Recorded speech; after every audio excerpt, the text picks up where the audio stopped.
नमस्कार, आप देख रहे हैं वन उत्तराखंड। मैं हूं आपके साथ हर्षदा। आइए नजर डाल लेते हैं इस वक्त की हेडलाइंस पर।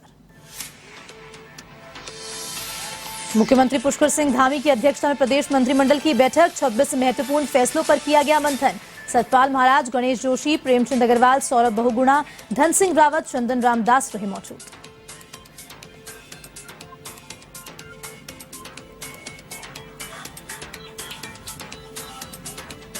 मुख्यमंत्री पुष्कर सिंह धामी ने टपकेश्वर मंदिर में की पूजा अर्चना। मां भगवती के जागरण कार्यक्रम में की शिरकत। प्रदेश वासियों के सुख समृद्धि की कामना की।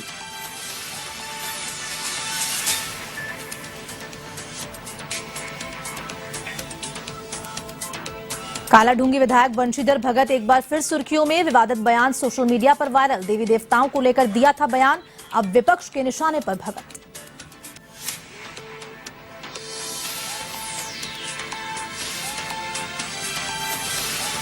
कैबिनेट मंत्री सौरभ बहुगुणा की हत्या का षड्यंत्र। बदमाशों की सड़क दुर्घटना में मारने की थी साजिश।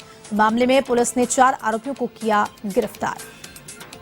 अन्य साजिशकर्ता पर भी पुलिस की नजर।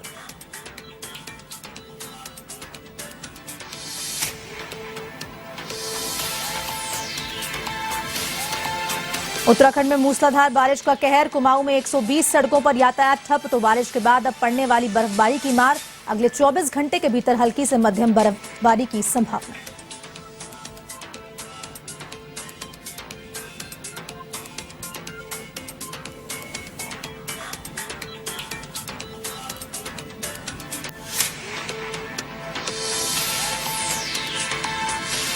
अब खबरें विस्तार से। मुख्यमंत्री पुष्कर सिंह धामी की अध्यक्षता में प्रदेश मंत्रिमंडल की बैठक हुई। सचिवालय में हुई इस बैठक में सतपाल महाराज, गणेश जोशी, प्रेमचंद अग्रवाल, सौरभ बहुगुणा, धन सिंह रावत, चंदन राम दास मौजूद रहे। बता दें कि इस बैठक में 26 महत्वपूर्ण फैसले लिए गए, जिसमें आवास, पेट्रोल पंप का लैंड यूज चेंज करने की विसंगति दूर करने सहित कई अहम फैसले लिए गए।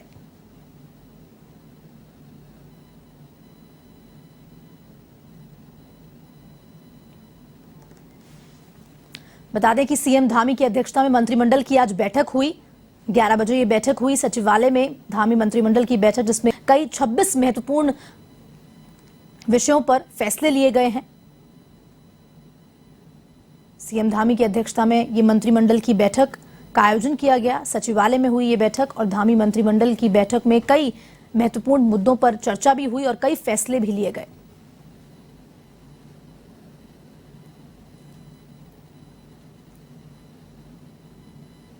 मुख्यमंत्री पुष्कर सिंह धामी की अध्यक्षता में इस बैठक का आयोजन किया गया। आज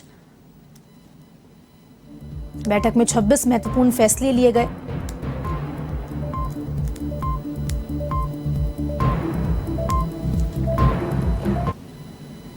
मुख्यमंत्री पुष्कर सिंह धामी ने टपकेश्वर मंदिर में आयोजित जागरण कार्यक्रम में शिरकत की। बता दें कि कार्यक्रम में मुख्यमंत्री के अलावा कैबिनेट मंत्री गणेश जोशी के साथ कई लोग मौजूद रहे और सीएम धामी ने मां भगवती के दरबार में ज्योत प्रज्वलित कर प्रदेशवासियों के सुख समृद्धि की कामना की।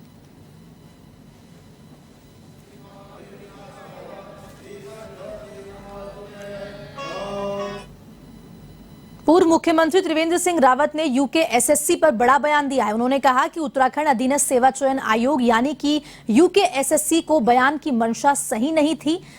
बनाने की मंशा सही नहीं थी। ऐसी संस्थाओं की जरूरत नहीं है जो राज्य की साख को गिराने का काम करे। यूकेएसएससी भर्ती परीक्षाओं में घपले ही घपले सामने आ पा रहे हैं। एसटीएफ अब तक परीक्षाओं में घपले के आरोप में आयोग के पूर्व अध्यक्ष और आरबीएस रावत, पूर्व सचिव मनोहर कन्याल, परीक्षा नियंत्रक आरएस पोखरिया को गिरफ्तार कर चुकी है। तो वहीं पूर्व सचिव संतोष बड़ोनी को सस्पेंड भी किया जा चुका है, जो कि चिंताजनक है।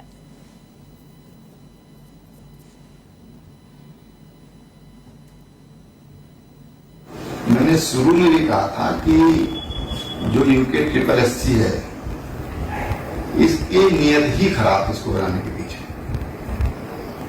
इंटेंशन ही सही नहीं थी। फर्स्ट डे मैंने कहा था 27 जुलाई का, मुझे अच्छी तरह याद है, कि इस संस्था को भंग कर देना चाहिए। ऐसी संस्थाओं की कोई आवश्यकता नहीं है कि जो राज्य की साख को गिराने का काम करें, राज्य की प्रतिष्ठा को समाप्त करने का काम करें। बोलने के मामले में हमेशा से विवादों में रहने वाले कालाढूंगी विधायक बंशीधर भगत एक बार फिर से विवादित बोल गए हैं। बंशीधर भगत के इस विवादित बोल के बाद वहां भारी संख्या में महिलाएं और बालिकाएं हक्का बक्का हो गई। यहां तक कि भगवान शिव और भगवान विष्णु को लेकर भी गंभीर बोल दिए उन्होंने। इस दौरान बंशीधर भगत की जुबान फिसल गई।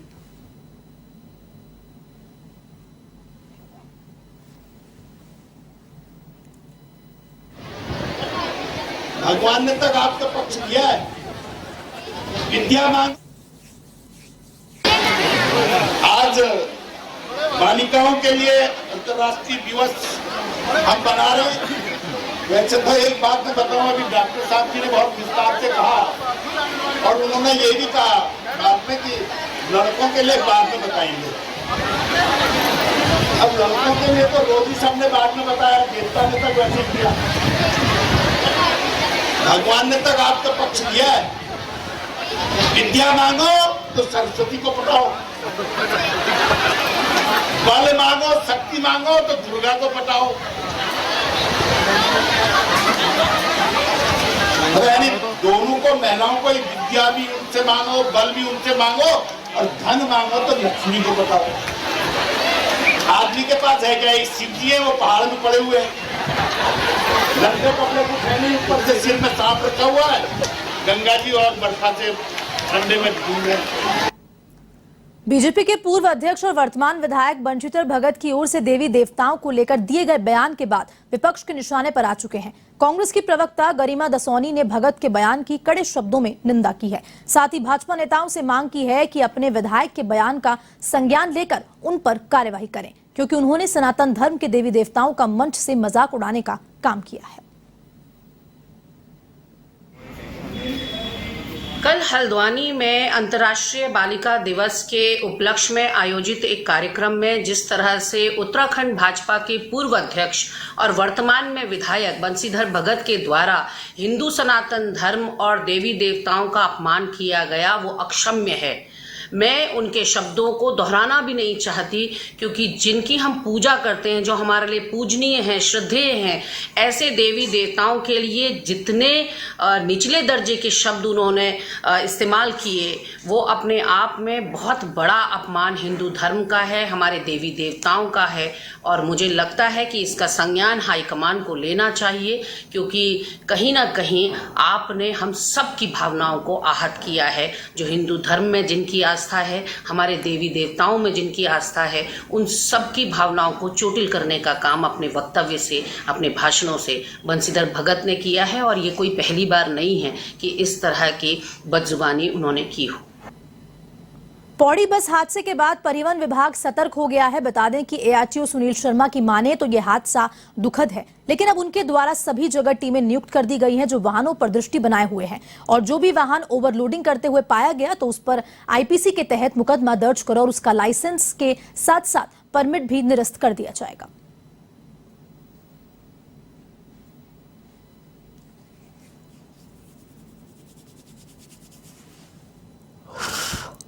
यहाँ अब पौड़ी में एक बड़ा दुखद हादसा हुआ है, और इसके साथ मैं ये भी बताना चाहता हूँ कि परिवहन जो इन्फोर्समेंट की टीमें हैं वो लगातार चेकिंग करती रहती है और हमारी तरफ से प्रयास किया जाता है। और इसी के क्रम में हम लोगों के द्वारा, क्योंकि ये त्योहारी सीज़न शुरू हो रहा है, शादी का सीज़न शुरू हो रहा है, इसके लिए जो हमारे पहाड़ी क्षेत्र हैं जैसे कि उत्तरकाशी और टिहरी और ख़ास तौर पर चक्रोता, उस पर विशेष चेकिंग अभियान लगाया हुआ है। और ये चेकिंग अभियान 3 दिन का लगा हुआ है, और इसके अंतर्गत मेन रूट और ब्रांच रूटों पर ऐसे वाहनों के खिलाफ चेकिंग करी जाएगी जो कि ओवरलोड चल रहे हों या फिर छतों पर सवारियों को बिठाएं। इस अभियान की विशेषता ये होगी कि अगर इस तरह से गाड़ी चलती हुई पाई गई तो उनके विरुद्ध आईपीसी की धारा 279 के अंतर्गत मुकदमा भी दर्ज किया जाएगा। कैबिनेट मंत्री सौरभ बहुगुणा की हत्या की साजिश के मामले में पुलिस ने अभी तक 4 आरोपियों को गिरफ्तार कर लिया है, तो वहीं पुलिस इस साजिश की तह तक जाने के लिए लगातार प्रयास कर रही है। पुलिस प्रवक्ता डीआईजी सेथिल अबुदुई ने बताया कि हत्या के साजिशकर्ता 4 मुख्य आरोपियों को पुलिस ने पहले ही गिरफ्तार कर लिया, लेकिन इस कड़ी में जुड़े हुए अन्य साजिशकर्ताओं पर भी पुलिस की नजर है। साथ ही अगर जरूरत पड़ी तो अन्य राज्यों के पुलिस से भी सहयोग लिया जा सकता है।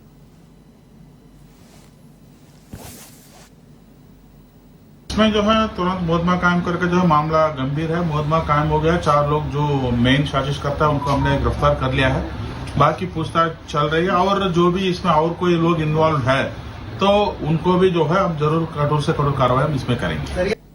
यूपी एटीएस और उत्तराखंड पुलिस ने एक संयुक्त कार्रवाई करते हुए हरिद्वार और रुड़की से 2 लोगों को बांग्लादेश के आतंकी संगठन से जुड़े होने के आरोप में गिरफ्तार किया है।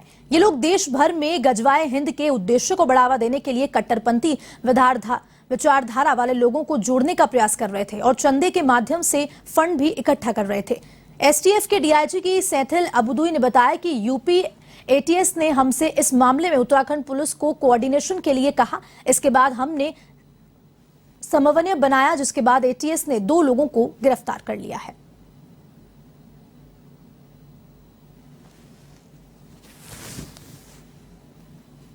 इसमें जो भी गिरफ्तारी हुआ है उसका सूचना का आदान प्रदान हो रहा है। उसका हमारा उत्तराखंड पुलिस तरफ से कुछ कार्रवाई करना है तो फिर उस पर जो है हम जरूर कराएंगे और उसके बारे में आपको अवगत करेंगे। देखिए, अभी कल गिरफ्तारी किया है, अभी सूचना का आदान प्रदान हो रहा है। सत्यापन जो है लगातार हम कर ही जा रहे हैं और सभी मकान मालिक और जो भी एम्प्लॉयज होते हैं उनको भी हम लगातार अवगत करा रहे हैं कि उत्तराखंड पुलिस आपका माध्यम से भी आप सत्यापन जो है आराम से कर सकते हैं। लेकिन इस जो तत्व नया आया है उस आधार पर जो हमारा जो सत्यापन का फोर्स का और थोड़ा सेंसिटिव करके और बेहतर काम उसमें करेंगे।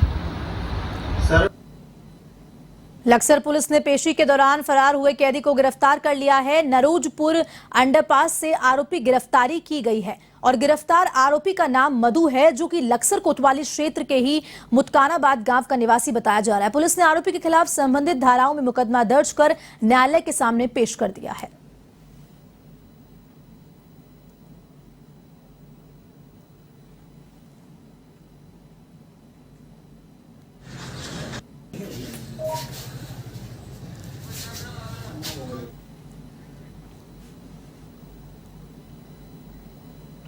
लालकुआ कोतवाली क्षेत्र के बरेली नैनीताल रोड पर इंडियन ऑयल डिपो से निकलने वाले टैंकरों से तेल चोरी के मामले थम नहीं रहे हैं।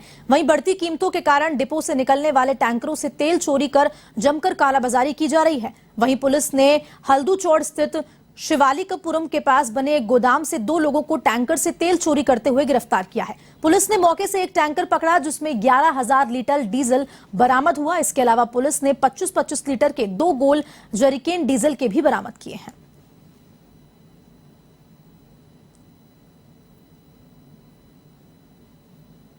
जो एक वहाँ गोदाम है वो एक आदमी ने किराए पे ले रखा था जिनका नाम है अमित कुमार, जो कि यहाँ लोकल के रहने वाले हैं। तो बाकी उसने कुछ जो एक्सपर्ट थे वो लगा रखे थे, तो वो सारे लोग मिलके यही काम करते थे। तो ये 379 में जो है भारतीय दंड संहिता जो आईपीसी चोरी की धारा है उसमें मुकदमा दर्ज हुआ था। इसमें 411 भी लगाई गई है, क्योंकि वो लोग भी इसमें इन्वॉल्व थे। और बाद में फिर इसमें आवश्यक वस्तु अधिनियम 3/7 की धारा जो है वो ऐड की गई है। हाँ, मैंने जैसे बताया कि जो वो गोदाम था वो एक आदमी ने किराए पे लिया हुआ था, और जो किराए पे लिया था वो उसको भी हमने गिरफ्तार किया है, जो उस पूरे गोदाम को ऑपरेट कर रहा था। तो वो लोग क्या करते थे, गाड़ी वहाँ लेके आते थे और उस गाड़ी को, जो गाड़ी बाहर जानी होती थी इंडियन ऑयल की गाड़ी को, डायरेक्ट वहाँ लेके आते थे गोदाम में, और फिर उसमें वो उस गाड़ी से तेल चुराते थे। और तेल चुराने के बाद में दोबारा से उसमें वेल्डिंग और पेंट वेंट करके फिर उस गाड़ी को यहाँ से निकाल देते थे। आज नहीं आ रहे हैं। एक बार फिर से जनपद उधम सिंह नगर के काशीपुर में वन विभाग की टीम पर गंभीर आरोप लगते हुए दिखाई दे रहे हैं, जहां संपत्ति सीज न करने के नाम पर 2 लाख की रिश्वतखोरी का आरोप लगा है। आरा मशीन संचालक का आरोप यह है कि मेरी आरा मशीन की संपत्ति को सीज न करने के नाम पर 2 लाख की मांग की गई है। तो वहीं दूसरी ओर जब वन विभाग के अधिकारियों ने इस पूरे मामले में बात करने की कोशिश की गई तो अधिकारी बचते हुए दिखाई दिए।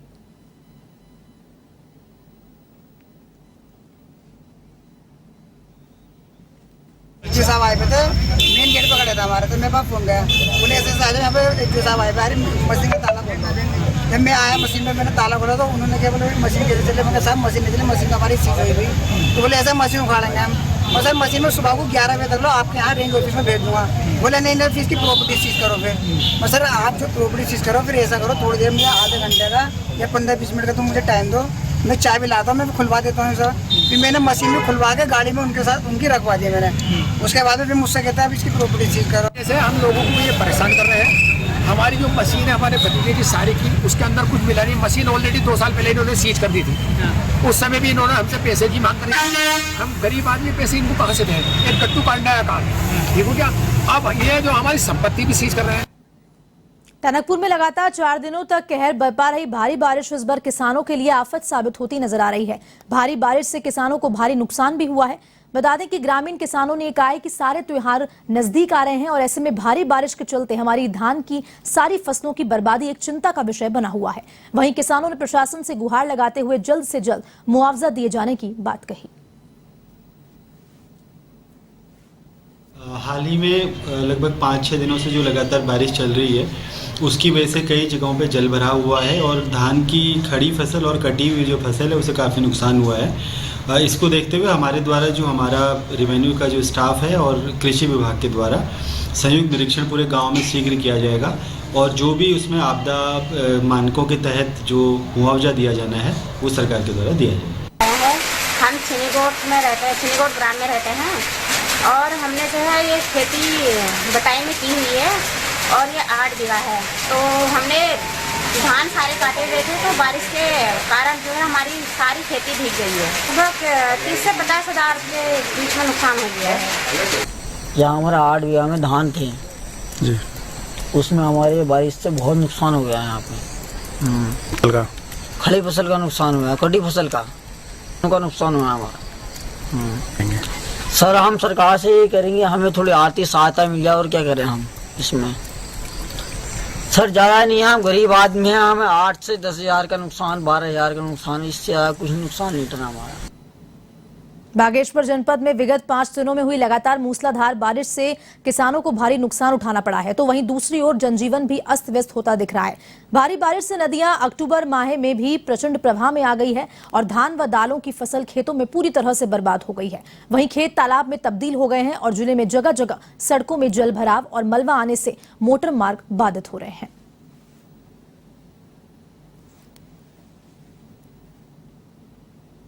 बारिश जारी है। हमारा बहुत सारा नुकसान इस बारिश में हुआ है। धान के थुपड़े खेतों में तैर रहे हैं और जो पशु के लिए चारा होता था जिसको हम पराली कहते थे, पराली तैर रही है। और जो क्योंकि इस बार वैसे ही धान की पैदावार बहुत कम थी और ऊपर से ये प्रकृति की मार ये पड़ गई है और बारिश अभी जारी है, पता नहीं कितने दिनों तक ये बारिश चलेगी। बहुत बड़ा नुकसान हमारा हुआ है और मेरा सरकार और प्रशासन से अनुरोध है कि ये जो हमारा नुकसान हुआ है, नुकसान का आकलन करके शीघ्र मुआवजा दिया जाए। फिलहाल के लिए